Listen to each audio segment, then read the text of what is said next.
वसुदेवसुतं देवं कंसचाणूरमर्दनं देवकी परमानंदं कृष्णं वंदे जगद्गुरुं। धर्म प्राण सत्संग प्रेमी सज्जन, प्रकृति के गुणों का वर्णन चल रहा है। सतोगुण, रजोगुण, तमोगुण। आप लोगों को हमने ये बताया कि कैसे सारी सृष्टि की विविधता के लिए यही प्रकृति, त्रिगुणात्मक प्रकृति और क्षेत्रज्ञ यानी परमात्मा, भगवान कहते ही हैं कि सर्वयोनिषु कौन्तेय मूर्तयः सम्भवन्ते हो। मतलब जितनी भी तरह की मूर्तियाँ पैदा होती हैं, उसमें क्या है कि ब्रह्म जो है, मतलब प्रकृति जो है मेरी योनि है, और मैं अहम बीज प्रदः पिता, मैं ही बीज प्रदान करने वाला पिता हूँ। तो माता प्रकृति और पिता परमात्मा। लेकिन प्रकृति कौन है? मम योनि महत् ब्रह्म, मेरी योनि ही प्रकृति है। तो माता भी परमात्मा और पिता भी परमात्मा। इसीलिए पांडव गीता में कहा गया, त्वमेव मातश्च पिता त्वमेव बंधु च सखा त्वमेव विद्या द्रविड़म त्वमेव सर्वं मम देव देव। माता भी तुम ही हो, पिता भी तुम ही हो, क्योंकि मम योनि महत् ब्रह्म। भगवान कहते हैं मेरी ही योनि है प्रकृति, तो भगवान माता हुए। अहम बीज प्रदः पिता, तो पिता भी वही हुए हैं। तो सब परमात्मा ही है। ये सृष्टि के लिए वह नाना प्रकार का स्वांग भरता है। तो आप लोगों को बताया गया कि ब्रह्म जो निर्गुण है, निर्मम है, निरंकार है, निर्मोहा, निर्गुण, निरंकार, निर्मोहा, सत्य, निरंजन, सुख, संदोहा, प्रकृति पार प्रभु, जो प्रकृति के पार त्रिपाद ऊर्ध्वम व दैत्य पुरुषम अपने अमृत स्वरूप में बैठा है। जब इच्छा किया सृष्टि निर्माण की, तो उसी की शक्ति को प्रकृति कहते हैं। शक्ति और शक्तिमान अलग अलग नहीं हो सकते। तुलसी ने कहा न, गिरा अर्थ जल बीच सम कहिए तो भिन्न न भिन्न। जैसे वाणी से उसके अर्थ को अलग नहीं किया जा सकता और जल से लहर को अलग नहीं किया जा सकता, उसी तरह शक्तिमान से शक्ति को पृथक नहीं किया जा सकता। भगवान की शक्ति ही माया है। उस अपनी शक्ति के एकांश में, मूल प्रकृति में, जब शुद्ध सतोगुणी मूल प्रकृति होती है और उसमें जब ब्रह्म का बिंब बनता है, प्रतिबिंब बनता है, तो वो ईश्वर होता है। क्योंकि सतोगुण की प्रवृत्ति ही है चेतनात्मक, प्रकाशात्मक, ज्ञानात्मक। इसीलिए हमारा ब्रह्म जो है, ईश्वर जब बनता है तो ईश्वर के रूप में वह सर्वज्ञ हो जाता है, सर्वशक्तिमान हो जाता है और सर्वअंतर्यामी हो जाता है। फिर प्रकृति में जब 3 गुण है भाई, तभी सतोगुण में प्रकृति है। फिर जब उसमें रजोगुण का विक्षेप होता है, तमोगुण का विक्षेप होता है, तो नाना प्रकार की और रचनाएँ शुरू हो जाती हैं। जब प्रकृति में थोड़ा प्रदूषण बढ़ता है, तो ब्रह्म का प्रतिबिंब जब उस प्रदूषित प्रकृति में पड़ता है, जिसमें अब तमोगुण और रजोगुण का भी विक्षेप हो गया है, सतोगुण तो ये है, तो वो जीव बनता है। हमने बताया कि यही जीव का कारण शरीर है। अब सबका कारण शरीर अलग अलग होता है। कैसे? आप कहेंगे बना है उसी सतोगुण से, उसी रजोगुण से, उसी तमोगुण से, तो अलग अलग क्यों होता है? अरे हमने कहा कि विज्ञान के हिसाब से इस ब्रह्मांड की सारी वस्तुएं 3 ही कणों से मिलकर बनती है, इलेक्ट्रॉन, प्रोटॉन और न्यूट्रॉन, लेकिन अलग अलग हैं। लोहा अलग है तो तांबा अलग है, तो जस्ता अलग है, तो कापर अलग है, तो है कि नहीं है, हैं? हाइड्रोजन अलग है, हीलियम अलग है, ऑक्सीजन अलग है कि नहीं है? जबकि यही 3 कणों से सब मिलके बने हैं, लेकिन कणों का अनुपात अलग अलग है आपस में, तो अलग अलग रचनाएं हो गई हैं। उसी तरह से इन्हीं 3 गुणों से मिलके सबका कारण शरीर बना है, पशु से लेकर मनुष्य तक का। लेकिन इन 3 गुणों का मिश्रण जो है, अनुपात जो है, अलग अलग है सबके कारण शरीर में, इसलिए सबका कारण शरीर का स्वभाव अलग अलग है। किसी में तमोगुण ज़्यादा हो सकता है तो ज़्यादा प्रमादी, ज़्यादा आलसी, ज़्यादा अज्ञानी होगा। किसी में रजोगुण का प्रमाण कारण शरीर में अनुपात ज़्यादा हो गया तो ज़्यादा कर्मठ होगा, ज़्यादा कर्मयोगी होगा, ज़्यादा चंचल होगा, ज़्यादा रागात्मक होगा, ज़्यादा लोभात्मक होगा। और अगर कहीं कारण शरीर में सतोगुण का अनुपात ज़्यादा हो गया तो थोड़ा सा ज्ञानी होगा, बुद्धिमान होगा, मनीषी होगा, स्वभाव अलग अलग हो जाएगा। कारण शरीर ही अपने को सूक्ष्म शरीर में फिर स्थूल शरीर में अव्यक्त करता है। अब कारण शरीर में हमने आपको बता दिया कि कैसे ज्ञानेंद्रियां बनती हैं, सूक्ष्म शरीर के सत्वांशों से ज्ञानेंद्रियां बनती हैं, सूक्ष्म शरीर के सत्वांश से ही तन्मात्राएं बनती हैं, सूक्ष्म शरीर के सत्वांश से ही मन और बुद्धि बनता है। और सूक्ष्म भौतिक तत्व, बोलो कुछ बोला जाता है कुछ, और सूक्ष्म भौतिक तत्व के रजांश से कर्मेंद्रियां बनती हैं, ये भी बता दिया आपको। लेकिन कर्मेंद्रियां बन गई, ज्ञानेंद्रियां बन गई, मन बुद्धि बन गया, कारण शरीर बन गया, सूक्ष्म शरीर बन गया, प्राण नहीं बना तो चलेगा? प्राण नहीं बना तो ये सारे लोग काम करेंगे? उपनिषदों में आता है कि एक बार सारे अंगों में विवाद हो गया, हम प्रमुख, हम प्रमुख, हम प्रमुख। ये भाई अब कैसे निर्णय हो कि कौन पृथ्वी प्रमुख है? तो आँख चली गई तो आदमी अंधा होके जी लिया,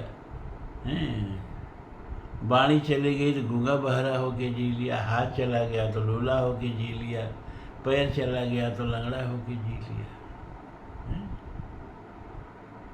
तो ये भाई इन सबके बिना भी काम चल सकता है, थोड़ा आधा अधूरा। प्राण ने कहा अब हम जा रहे हैं। अब प्राण चला गया और सारी इंद्रियां पड़ी रही, सब सारा अंग पड़ा रहा, सब व्यर्थ। तो ये जो सबसे प्रमुख है प्राण, ये सारे भौतिक तत्वों के, सूक्ष्म भौतिक तत्वों के रजांश से, रजोगुण से प्राण बनता है। मुख्य रूप से प्राण 5 प्रकार का होता है: प्राण, अपान, समान, उदान और व्यान। और इनके 5 सूक्ष्म भेद भी हो जाते हैं। तब देवदत्त, नाग, कृकल और धनंजय, इस तरह करके 10 इसके भेद हो जाते हैं। कूर्म, कृकल, नाग, देवदत्त और धनंजय 5 प्राण हो जाते हैं। तो मुख्य 5 प्राण ही हैं। बराबर आगे आगे चर्चा 5 प्राण की जाएगी। अब फेफड़े में हम जो हवा भरते हैं, जो हवा निकालते हैं, इसको प्राण कहते हैं। और जो नीचे के अधोभाग में मलमूत्र त्याग में काम आता है, और जिससे मल त्याग होता है, मूत्र त्याग होता है, जो गुदा भाग और उपस्थ भाग को संभालता है, उसकी क्रिया को संभालता है, उसको अपान कहते हैं। और जो नाभि में स्थित होकर के सारे भोजन को पचाता है, उसको समान कहते हैं। और रक्त परिसंचरण भी कराता है। और जो मस्तिष्क को रक्त पहुंचाता है, मन बुद्धि को चेतना प्रदान करता है, उसको उदान कहते हैं। और जो पूरे शरीर में व्याप्त होकर के और संस्पर्शों का अनुभव करता है, पलकों को झपकाता है, इत्यादि इत्यादि, इसको व्यान कहते हैं। और उदान ही वह प्राण है जो जीव को एक शरीर से दूसरे शरीर में ले जाता है। तो 5 प्राण बन गए। तो कारण शरीर बन गया, सूक्ष्म शरीर बन गया। सूक्ष्म शरीर 17 तत्वों को मिला के बनता है। कौन कौन 17 तत्व होते हैं भाई? का 5 ज्ञानेंद्रियाँ, 5 कर्मेंद्रियाँ और 5 प्राण जो भी आपको बताए, और अंतःकरण माने मन और बुद्धि। ये 17 सूक्ष्म शरीर के तत्व होते हैं। 5 ज्ञानेंद्रियाँ, 5 कर्मेंद्रियाँ, 5 प्राण, 15 हो गए, मन और बुद्धि।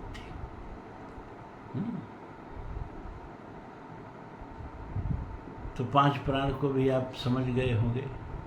फेफड़े से हवा जो भरते हैं और बाहर निकालते हैं, प्राण है। और जो उपस्थ और गुदा का कार्यभार देखता है, अपान है। और नाभि में रह के भोजन आदि जो पच जाता है वो समान है। और शरीर में रक्त परिसंचरण और मस्तिष्क आदि को जो रक्त पहुंचाता है, और मरने के बाद जीव को दूसरे शरीरों में ले जाता है उसको समुचित सामग्री के साथ, उसको उदान कहते हैं। और जो त्वचा आदि में रह के, पलकों आदि पर रह करके पूरे शरीर में संसेचन का कार्य करता है, उसको व्यान कहते हैं। अब इस तरह से समझिए। सूक्ष्म शरीर को व्यक्तिगत जीवों में, जीव का मतलब खाली आदमी मत समझिएगा, पूरे प्राणी जगत की बात हो रही है, खाली आप ही धरती पर नहीं है। और धरती की तो बात ही नहीं है, पूरे ब्रह्मांड की बात है। तो व्यक्तिगत माने अलग अलग व्यक्तिगत शरीरों में जो बैठा हुआ है सूक्ष्म शरीर, कारण शरीर पहले लीजिए। कारण शरीर उसको क्या कहेंगे? उसको प्राज्ञ कहेंगे। लेकिन जो समष्टिगत जीवों का कारण शरीर है, एकीभूत कारण शरीर है। अब तनी दिक्कत आपको पड़ रही समझने में। अरे भाई, जैसे आकाश है ना, तो घड़ में भी आकाश है तो उसको घटाकाश कहेंगे। मकान में भी आकाश है तो मठाकाश कहेंगे। शरीर में भी आकाश है तो दहराकाश कहेंगे। देशों में आकाश है तो देश का आकाश कहेंगे। लेकिन ये कहने से, उपाधि भेद से आकाश बढ़ता नहीं है। आकाश अविभाज्य है। हमने उसको मिथ्या बांट रखा है। मठाकाश, दहराकाश, घटाकाश कह के मिथ्या बांट रखा है। आकाश बढ़ता नहीं है, समष्टिगत आकाश। और उसी समष्टिगत आकाश में उपाधि भेद से इतने आकाश हो जाते हैं। उसी तरह से समष्टिगत कारण शरीर, जैसे समष्टिगत आकाश है वैसे ही समष्टिगत कारण शरीर, जो उपाधि भेद से व्यक्तिगत कारण शरीर बनता है, बढ़ता नहीं है। जैसे आकाश नहीं बढ़ता है, वो तो आकाश से भी सूक्ष्म है, आकाश तो बहुत बाद में आया। तो समष्टिगत कारण शरीर को ईश्वर कहते हैं। क्योंकि सबका कारण शरीर है, सबके भीतर बैठा है कारण शरीर बन के, इसलिए सबका सबको जानता है, उससे कुछ नहीं छिपा है। और व्यष्टिगत कारण शरीर को प्राज्ञ कहते हैं, जो कुछ नहीं जानता है। प्रधन अज्ञ, प्र माने प्रकृष्ट, प्र माने विशिष्ट, अज्ञ माने अजान, विशिष्ट रूप से अनजान जो है वो उसको प्राज्ञ बोलते हैं। इसीलिए ईश्वर सर्वज्ञ है। क्यों सर्वज्ञ? क्योंकि सबका कारण शरीर है। और हम व्यक्तिगत एक इकाई में बंधे हैं, इसीलिए हम ईश्वर न होके प्राज्ञ हो गए। उसी तरह से समष्टिगत सूक्ष्म शरीर भी होता है, और समष्टिगत और व्यष्टिगत सूक्ष्म शरीर होता है। तो जब समष्टिगत सूक्ष्म शरीर होगा, उस समष्टिगत न्याय से, क्योंकि जैसे आकाश नहीं बढ़ता है, जैसे कारण शरीर नहीं बढ़ता है, वैसे सूक्ष्म शरीर भी नहीं बढ़ता है। तो समष्टिगत जो सूक्ष्म शरीर है,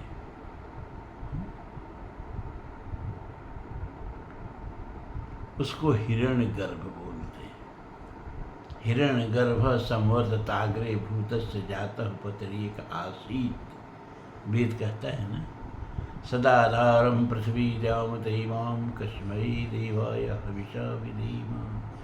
बड़ा हिरण्यगर्भ सूत्र ऋग्वेद का बड़ा मशहूर है, जिस पर भी मुझे एक पुस्तक लिखनी है। ये भी बहुत वैज्ञानिक है, जैसे नासदीय सूत्र लिखा है, इस चीज पर भी लिखनी। तो समष्टिगत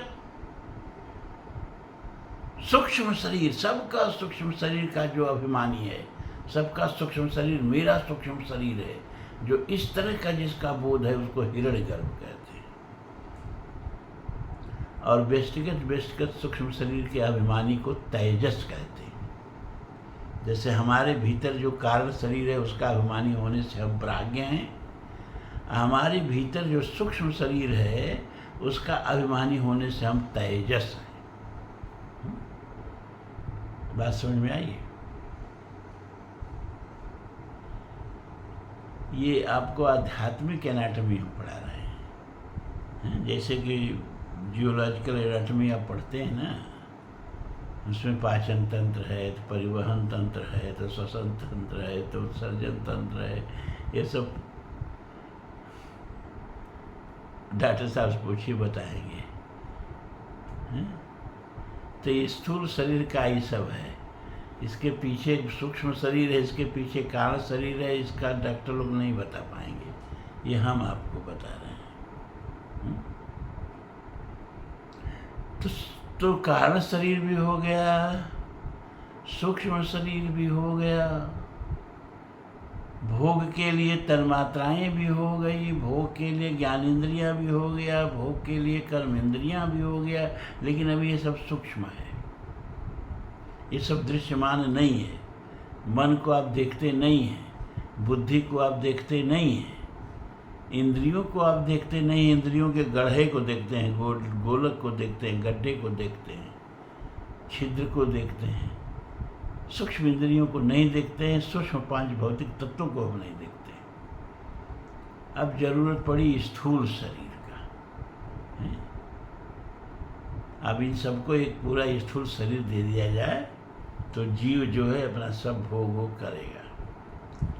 स्थूल शरीर के लिए ये सूक्ष्म पांच भौतिक तत्वों का आपस में पंचीकरण किया गया है, और हम ये पंचीकरण आपको बहुत अच्छी तरह से बता चुके हैं, लेकिन हम जानते हैं कि आप लोग भूल चुके हैं। बड़ी समस्या है। जदब कही गुरु 12 समझ परी कछु मत अनुसार। बार बार कहने सुनने से भी ये अभ्यास बनता है। महाभारत में एक प्रकरण आया है कि रोज युधिष्ठिर जो वन में थे, तो रोज संतों के आश्रम में जा जाके पांडवों को, अपने भाइयों को लेके सत्संग सुनते थे। तो यदि भीम का मन उतना लगता नहीं था सत्संग में, एकदम रजोगुणी आदमी थे। तो यदि कहें भैया ये के बतिया कुल साधु रोज बताते हैं, वही आत्मा, वही जीव, वही ईश्वर, वही इंद्रिया, वही तमोगुण, वही सत्व, रोज रोज सुनते सुनते आप खूब नहीं जानते हैं। युधिष्ठिर ने कहा, भीम रोज झूठ सुनते हैं हम लोग, ये संसार है, ये रिश्ता है, ये नाता है, ये है, ये है। रोज झूठ सुनते झूठ सत्य हो गया, सत्य लगने लगा। झूठो सत्य जाहि बिनु जाने, अजी में भुजंग बिनु रज पहचाने। जह जाने जग जाय हेराई, जागे जथा सपन भ्रम जाई। जिसको नहीं जानने से झूठ सत्य की तरह लगता है। कैसे? जिम भुजंग बिन रज पहचाने, जैसे कि बिना रस्सी के पहचान के अंधेरे में रस्सी सांप लगती है, लेकिन जब जान जाते हैं कि रस्सी है तो सांप पता नहीं कहाँ गायब हो जाता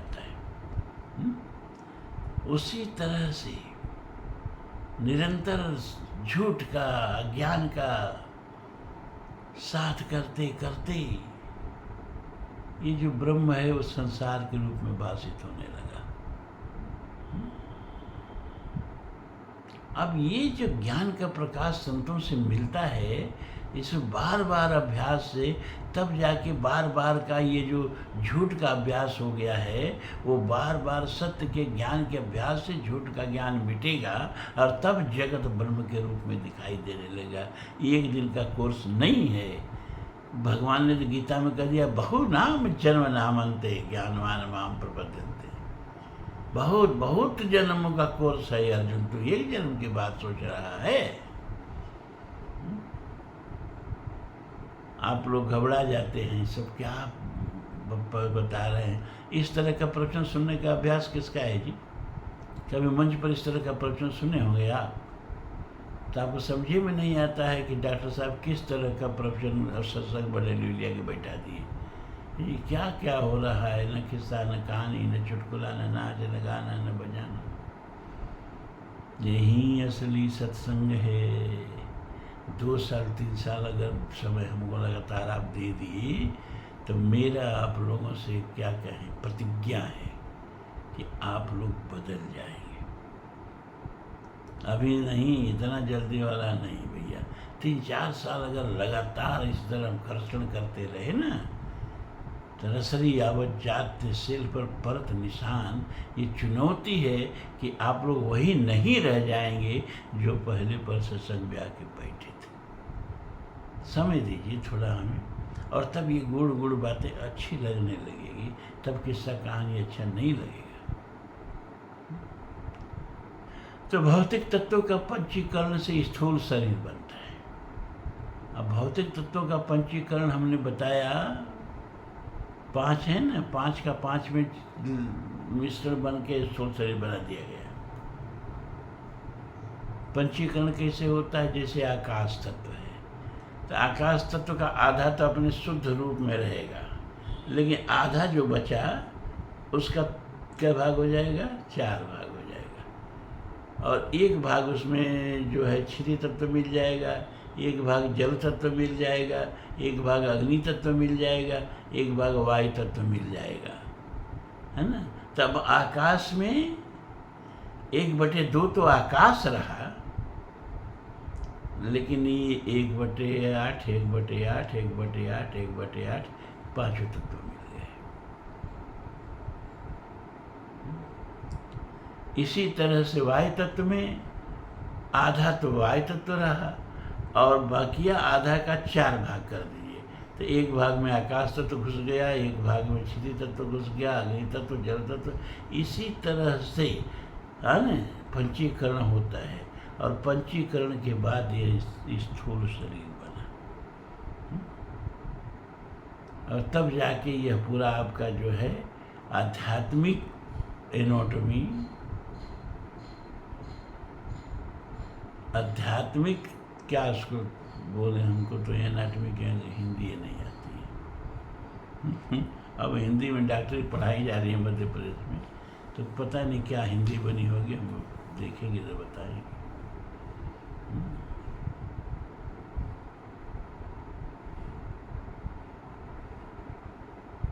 तो यही बतिया इसमें समझाया जा रहा है आगे की श्लोकों में। कहाँ तक बताए थे, कहाँ तक बताए थे, कहाँ तक?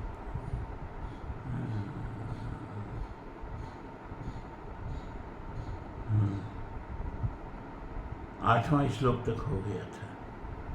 सत्वं सुखे संजयति रजः कर्मणि भारत, ज्ञानमावृत्य तो तमः प्रमादे संजयत्युक्तः। संजय माने उत्पन्न करना। सत्वं सुखे संजयति, सत्वगुण से सुख आनंद उत्पन्न होता है। रजः कर्मणि भारत। अच्छा, सत्वगुण से आनंद क्यों उत्पन्न होता है? क्या सत्वगुणी आदमी के जीवन में दुख सुख नहीं आएगा? उसके यहाँ जन्म मरण नहीं आएगा? है? ये तो भैया जिनके घर राम भगवान पैदा हुए वो माता कौशल्या विधवा हुई। जिनका रथ हाँक रहे थे उसका एकमात्र लड़का अभिमन्यु कुछ के मार डाला गया। मरना जीना आपके लिए बहुत बड़ी बात है, परमात्मा के लिए कुछ नहीं है। वो तो सृष्टि की अनिवार्य परिणति है, वह किसी के लिए परमात्मा रोक नहीं सकता। ये सृष्टि का सहज प्रवाह है। और सबसे बड़ा दुख तो ये मरण का ही न है, वो भी भक्तों के परिवार में भी घटित होता है। तो सतोगुण से सुख का क्या संबंध है? तो 6वां अध्याय में गीता के बताए भगवान ने कि दुख संयोग वियोगात योग संगीतः। योग या भक्ति या ज्ञान उसको कहते हैं जो दुख से वियोग कर दे। दुख से वियोग, दुख रहेगा, दुख की अनुभूति नहीं होगी। कैसे? जैसे एक बहू नई आई घर में और सासू ने कहा कि आज बहू कटहल की सब्जी बनाओ, तो कटहल लेकर के बैठी चीरने, तो लगी रोने। पूछा सासू ने, रो क्यों रही है, बात क्या है? क्या घर वालों की याद आ रही है, पिता के भाई की? उसने कहा नहीं माता जी, समस्या ये है कि हाथ में लासा लग गया, पहसुल में लासा लग गया, कटहल कटता ही नहीं है, सब्जी बने कैसे? उन्होंने कहा अरे मूर्ख, तिल लगा ली होती हाथ में, तेल लगा ली होती पहसुल में, लासा रहता सटता नहीं है। तो जैसे लासा है लेकिन युक्ति है कि रहे और सटे नहीं, उसी तरह से ज्ञान वह युक्ति है कि दुख रहे और दुख सटे नहीं, दुख की अनुभूति हो नहीं। क्योंकि जब ज्ञान होगा तो क्षेत्र का ज्ञान हो जाएगा, और ये तो नष्ट क्षेत्र हो रहा है, क्षेत्र का तो फिर अविनाशी है, उसका तो विनाश होना ही नहीं है। तो ज्ञानी इस दृष्टिकोण से देखेगा। तो दुख रहेगा, दुख का संयोग नहीं होगा। इसीलिए कहा कि सतोगुणी आदमी ज्ञानी होगा, इसलिए उसका संबंध सुख से है।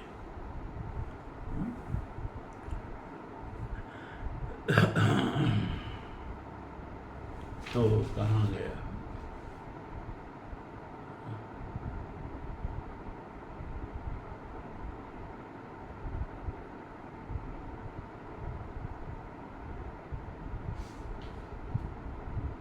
हाँ, सत्वम सुखे संजयंत रजः कर्मणि भारत।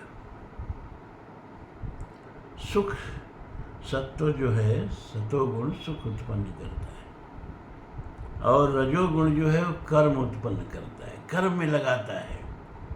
कर्म योगी होना बहुत बुरी बात भी नहीं है, कर्मणैव संसिद्धि आश्रिता जनकादय। जनकादय आदि ने कर्म से ही संसिद्धि प्राप्त की, और उनके बड़े बड़े ज्ञान योगी याज्ञ, ब्राह्मण ग्रंथों में आता है कि याज्ञवल्क जी भी और सुखदेव जी भी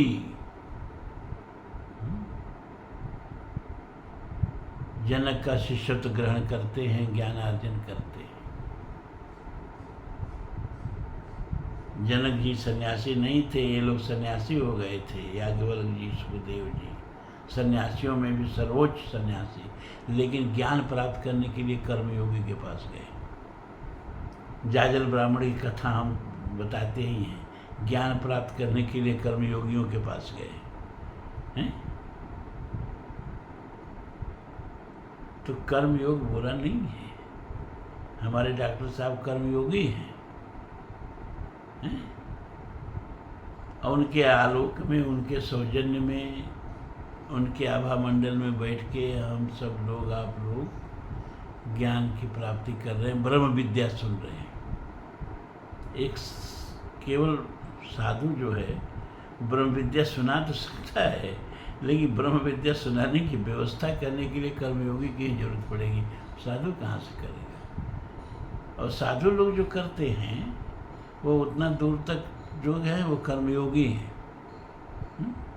ये जो साधुओं के पास बड़ी बड़ी मठ हैं, हजारों एकड़ खेत है और बड़ी बड़ी गाड़ियां हैं, अकूत पैसा है, तो उतना सन्यासी नहीं है, वो उतना गृहस्थ हैं। एक बात जान लीजिए, उस सन्यासी का ढोंग किए हैं असली में गृहस्थ।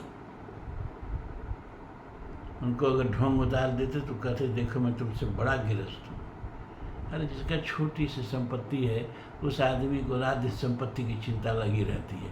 हजारों हजारों एकड़ खेत, सैकड़ों मठे हैं। वो सोचो कि ब्रह्म के बारे में ज़्यादा सोचते होंगे कि धन के बारे में ज़्यादा सोचते होंगे।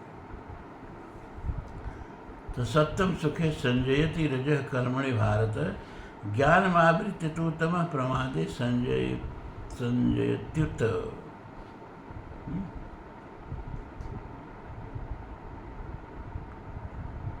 ज्ञानम आवृत्य तो तम, और परंतु तमो गुण ज्ञान को आवृत्त करके और प्रमाद में प्रमाद उत्पन्न करता है, चाहे प्रमाद में लगाता है। तीनों आवश्यक हैं, ये बता दें हम। शुद्ध सतोगुणी कुछ कर ही नहीं सकता, शुद्ध रजोगुणी कुछ कर ही नहीं सकता। अरे भाई, कर्म के लिए ज्ञान चाहिए कि नहीं चाहिए? कर्म योगी बिना ज्ञान के ही कर्म कर लेता है। योग कर्म कौशलम, कर्म में कुशलता ज्ञान से ही तो आती है। और तमोगुण न हो तो कुछ न हो। आपको ऐसे फर्श पर चलने दिया जाए जिसमें रेजिस्टेंस न हो, एक कदम आप नहीं चल सकते, बिछल के गिर पड़ेंगे, एक कदम नहीं चल सकते। चलते भी हैं तो इसीलिए चलते हैं, क्यों? क्योंकि every action has its equal and opposite reaction. तो अब आज तो किसी कारणवश यही वीडियो बंद करना पड़ रहा है, फिर आगे कल